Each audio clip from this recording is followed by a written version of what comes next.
Hi, I'm Jeff Pfeiffer. And I'm his daughter, Rachel Tretton, and together we own multiple businesses. People often ask, how did you acquire so many businesses and what's it like to run so many businesses? So we have created this podcast, the Uncommon Success Podcast, where we talk about our businesses and just the daily life of living together.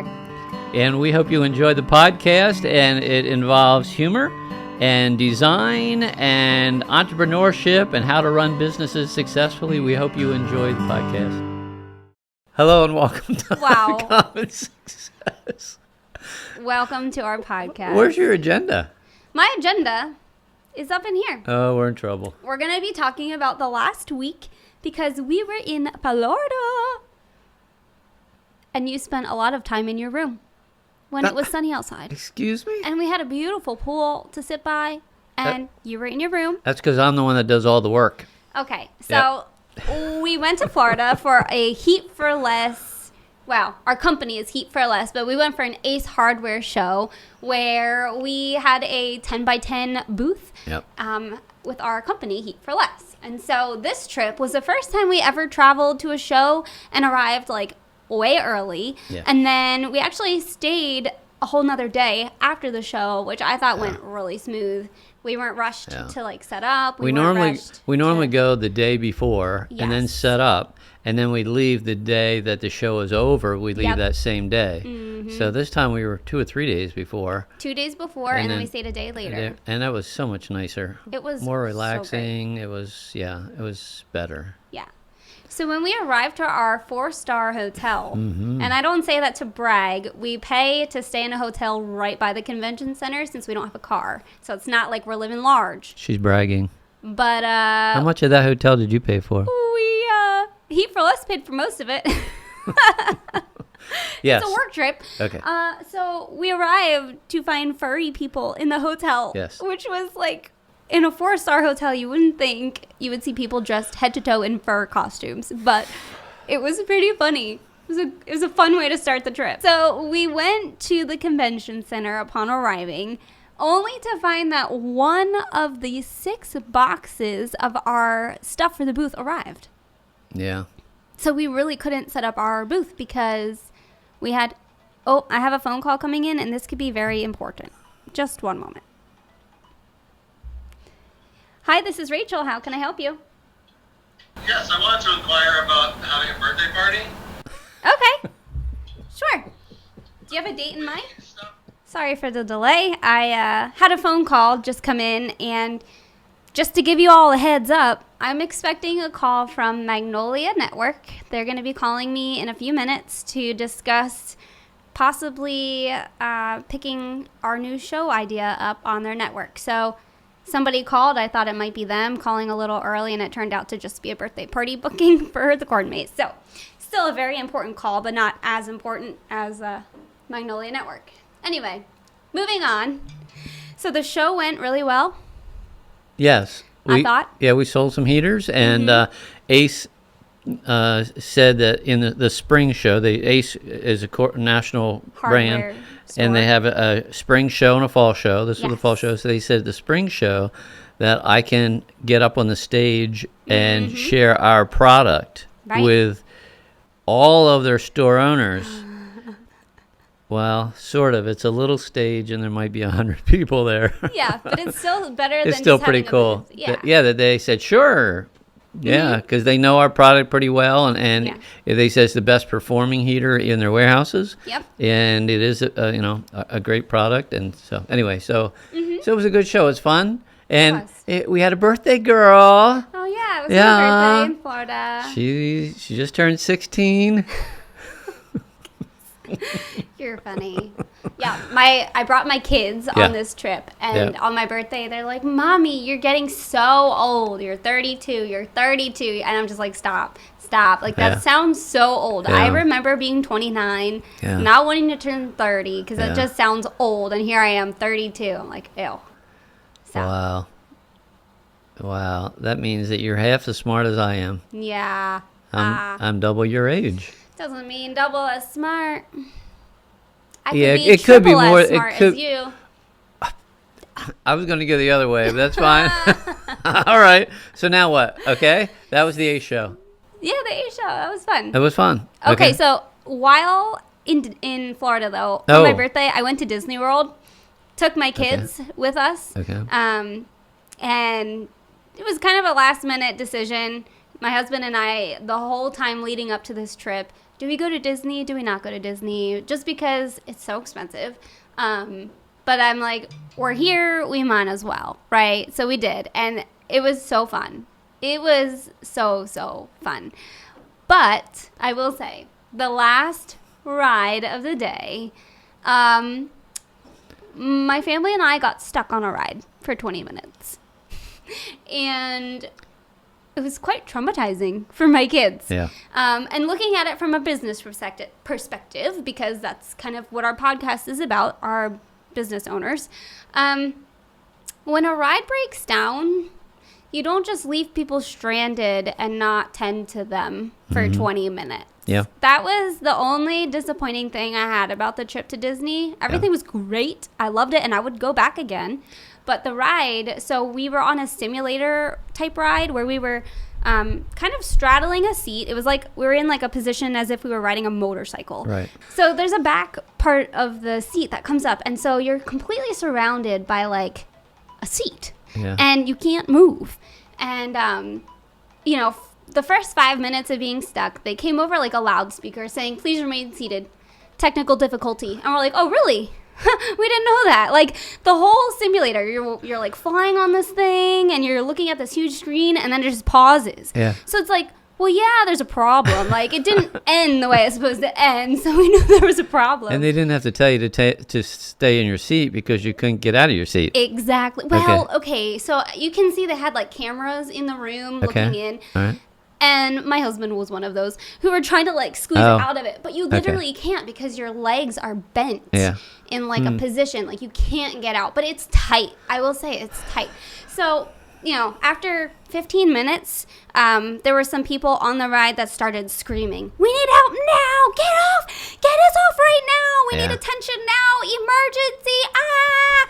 And when they're doing that, my kids were, a little upset about it, but they were okay because we're talking them through it, looking them in the eye, like, you are breathing, you are okay. Yes, it's tight, but you can breathe. Think about your stomach. Like, it's a mental thing. Like, I'm telling my kids, like, think about this. Like, you are okay. Yeah. It's not fun being stuck, but we're going to be okay. Right. Like, you're not in danger. And then when these people start freaking out because they are mentally losing it, they're totally fine, but they're mentally losing it. It's like, okay, and then that's when, like, things just escalated. Everybody kind of got a little antsy, and, me staying calm, trying to talk to my kid isn't working anymore because everybody else is freaking out. Yeah. So that's where I feel like Disney could have done a better job at, handling the situation. My husband talked to the ride operator after the fact, and they were telling him that it wasn't safe to send somebody into the room because apparently, like, the floor drops down or something, because the simulator, you're moving and, it's rocking. So they wanted to make sure it was safe before sending someone in.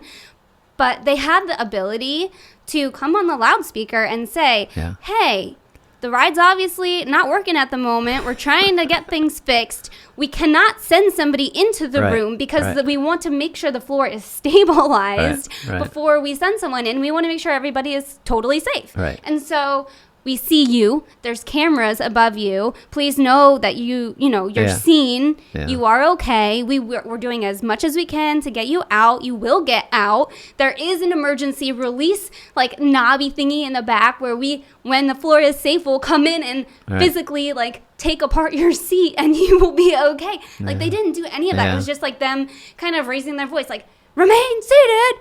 Don't get up. And it's like, well, how can you not understand what but that's the difference between employees running a business and the owner running a business. I'm sure the owner would have handled it different. Oh, for sure. Okay, so with us, if there's a problem at a slide or the inflatable or the hay ride or maze or whatever, the staff are not going to handle it the way that we do. Right. Most likely. We train them. I was going to say, that's why we have the training to let them know how to handle an emergency in the moment. And if there was an emergency, the first thing they're supposed to do is contact you or me. Right. And we were literally minutes. And we would know how to take care of the situation. Yeah.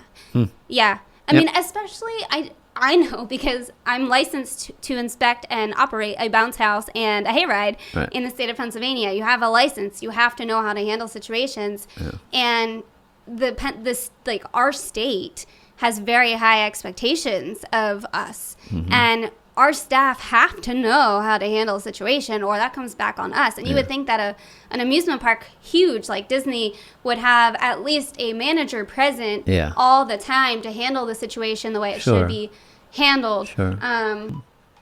Potential spam. I feel like I should answer it because it could be him. Yeah. Hi, this is Rachel. How can I help you? Hi, Rachel. This is from Lionel and Magnolia. How are you? I'm doing good. How are you? Doing well. I have you on speaker here. My dad's with me. Figured he should be here as well. Hello. It's nice to meet you. Yes, sir. Hi there. Remind me, where are you calling in from? It's Gilbertsville, right? Yeah, Gilbertsville, Pennsylvania. Awesome. Very cool. Yeah. Well, I'm glad that y'all were able to reach out and get in touch. I always say, like, it's always worth just a phone call to introduce ourselves and fill you in a little bit on the network and things like that. But I'd love to hear more about kind of how things came to be on your end. Sure. So my dad and I have always joked that our lives would make a great reality show just because we're entrepreneurs. Currently, we have 4 businesses. All right, bye. Yeah, as you talk to producers down the line, I'm a resource. Yeah, you want to be one of the ones to sweep in and take our show. That's a Danny Downer there. Yeah. Well, I don't know if that could be what he's thinking. Okay. But I'm thinking the first producer that we met with. Yes. He said, "Oh, you got plenty of content. This would make a great show." And he had a production company. Yeah. And so we'll tape the first pilot episode for you, and it will only cost you $80,000. $80,000 for one episode. So it's like, I'm sure he'll help us out if we're willing to pay him $80,000. Yeah. Well, that's not the end. Well, no, it's been quite a. Yeah. I don't know what. I mean, it's like there's a huge learning curve, but I mean, it's like we see some of the shows on TV. Yeah. And some of them have nothing. I know. I mean, it's just some are just dumb. Yes. And here we are with scads of content. Well, the problem is we're not pumping out the content like we should be because we're so busy doing other things. It took you how long to get into this recording studio to do this podcast today? I haven't eaten all day. Exactly my point. I'm just saying. So we need to focus on filming full time if we're going to make a stab at this show, this reality show. All right. We don't need a network to do the show. I agree. Flipping Farms, you could literally, we have a video guy. Yeah, we can do our own thing. Him. Yeah. We do it ourselves. We call Netflix. We got a show for you, and they'll buy our show. Yeah. Like, it's something that you can do on your own without a network. I agree. But I do have 2 more calls with producers who think it's a fantastic show idea. Okay. So, I mean, the fact that Magnolia Network's He's not even with Magnolia. That's sort of the goofy thing. Well, he left us believe he was. He's a production company that produces that they started for them. Yeah. Oh, Magnolia started that? They're with that company. Magnolia is that company. But they also partner with like the bigger companies because they merged. There's this whole thing. Yeah. Anyway. Well, that's like when there was in New York. New York, yes. That company, Atlas Media Corp. They're a very big company. Yeah, and they expressed an interest, and we communicated back and forth. Yeah. And I think that Magnolia had a representative there. Yes. And they heard our first show idea. Yeah. And they liked it, but it didn't align with the network. Yeah. Because we're kind of like a Duck Dynasty show. Like A&E maybe is like where we should be. Yeah. I don't know. Yeah. Because I don't know. Anyway. That was our call. We've been working on this for years. 2 years. And we're still going to keep going. Yes, sir. Yeah, we're going to do it. Okay. So now what? So we are wow. What's your agenda? I feel bad for our video editor because this podcast is like all over the place. First we get interrupted with a corn maze call. Then we get interrupted with the producer from this production company through Magnolia Network. And now I'm trying to stay on track. It's just a lot of hopping around. It is. You're all over. I am. So I don't know how much we shared with the film festival lady. Well, I don't think we did we? I mean, when 'Cause we were that's in a whole Florida, thing. Yes. there's someone who's been following us. Yes. Right? So, on social that's media. what we got interrupted. Let's pick up there. So, Duck Dynasty, the Robertson family from the Duck Dynasty show, have a movie that's coming out this week on Thursday. Actually, by the time this airs, it will be in theaters. So go see The Blind movie. They have an ambassador page for all of their top fans, and it's like a place for resources for this movie. Okay. They're trying to get it out there. So I rented a theater, 93 seats, for all my family, my friends, employees, and we're going to go see The Blind movie. They encouraged all of their ambassadors to post pictures of their tickets to show, to create buzz. Like, okay, people are buying their tickets, so maybe I should buy one too. I posted my ticket, which happened to be like email format because it had 93 seats on it. And it caught the attention of the owner of the one film festival. So she reached out to me, was very sweet and encouraging, and she pretty much told me I should submit a TV show through her film festival. Right. And I'm like, I don't want to pay $90-some to submit a late entry fee if we're not going to make it. And she's like, I think you should. I really think you should. So I took her word for it, and we were selected for the film festival. So our show, Flipping Farms, is going to be in a film festival. The problem is, when I was communicating with her, we were in Florida, and we had this idea for a show called Flipping Farms, but had no media to go with it. So you and I sat in the hotel room as the sun was rising, which created all sorts of lighting problems. I thankfully had my camera with, but I didn't bring the extended mic. So we were using the camera mic to record this like off the cuff video explaining our show. Like it was so last minute put together. We didn't even have a way to send the video to our video guy because I had my laptop, but my laptop doesn't have the slot for the little card thingy from the... Yep. This is my extent of video, right? So you had to go to Walmart to pick up an adapter so I could put my little card in the adapter, get in on the computer, and then airdrop it or whatever. Not even, Google Drive it to my video guy. So the video guy produced it while we were there, and then submitted it to the film show. Festival. Yeah. And that's how this whole thing kind of like spiraled because the film festival picked it up. They liked it. And I'm like, why don't, like, now that we have this content, why don't we just put it out there? Like, the past 2 years, you and I have been communicating with tons of different large producers, production companies. Why not, right? So I just sent it out to, like, my contacts and heard back from quite a few. And all of the, nobody said no. Let's put it that way. I am told I need to call this person, call that person. Oh, like Magnolia, the guy from this one production company with Magnolia, set up a phone call today at 4, wanted to talk to us, figure out like who we are, what we do, because he not only works with Magnolia, but he works with a ton of other different TV stations like HGTV and I forget all the ones that he said.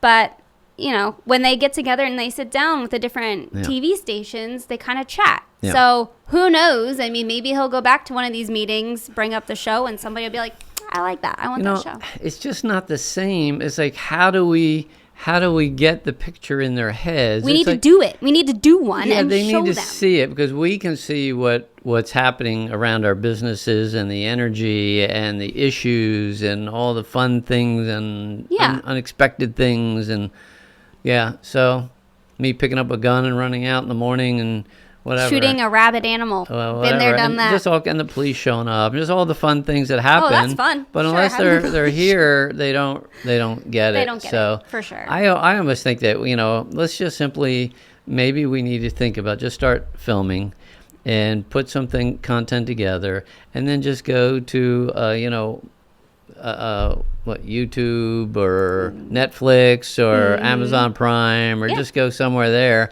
and just start putting them there. And if people start watching them, then we're monetized and we can do more of them. Look at you using the right verbiage. I'm proud of you. Took a lot out of me. I need a nap right about now. All right, well. I didn't eat all day. Did I mention that? I didn't eat all day. Yeah, you did. I had a day like that yesterday. I looked at my husband and said, if we don't stop and pick up some kind of food somewhere right now, I won't eat till dinner. And we had to stop and get food. Well, okay, so this has been a really long podcast or not? It has. We're going to be cutting out. We're going to have to cut it down, yeah. So y'all listening in totally missed the conversation we had with the producer because that was really long and hard to hear. Yeah, so whoever we have edit this, we'll have them our staff. We'll have our staff, edit it and keep my comments in and take whatever. Yeah. We need to make it as interesting as we can. All right, Uncommon Success is ready to sign out. Okay, we'll see you in the next episode. We hope that you've enjoyed listening to our podcast and that although Dad and I are ordinary people, we have had success, which is kind of uncommon, hence the name Uncommon Success Podcast. And hope you leave inspired to dream big dreams and to go after your dreams. I couldn't have said it any better myself. See you in the next podcast.